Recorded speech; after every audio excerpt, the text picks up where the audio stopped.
бид хуулийн хүрээнд үндсэн хуулийн хүрээнд үйл ажиллагаа явуулж байгаа арга зүй. Гэхдээ юм зориг буруу улсуудын албан тушаалын төлөө ус ханзангийн сэтэлтэй буруу аргаар, хууль ус аргаар, үндсэн хуулийн ус аргаар төрийн эрхийг авах гэсэн юм хууль ус үйл ажиллагаа дамжирсан.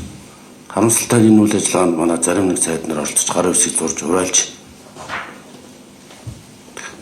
гишүүдийг дарамтлж ажилласан. Тийм учраас одоо би шадар сайд, амар сайхан сайдыг бас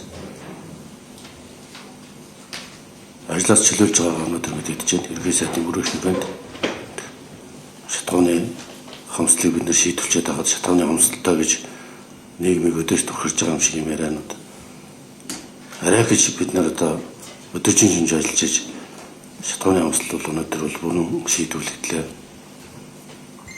Ийм тангимаасаа зурсан байр суурь зарчмуудыг хүртэл илэрхийлж байгаа явдал бол бас үнэ хэлэхэд бидний байрлалсан хариуцлагатай ингээд нийцэхгүй байна. Ийм учраас ингээд өчигдөр үндсэндээ ороод шийдвэрт бичгүүдээ ингээд явуулаад чөлөөлөх усны хамтлагийнхаа үндэд яаж байна. Тэнд одоо тэгээд цаашдаа ажил амжилт хүсье. За энэ хэлцэх сурталчилгаа улсын хурлын гишүүн Улаанбаатарын санаачлан бас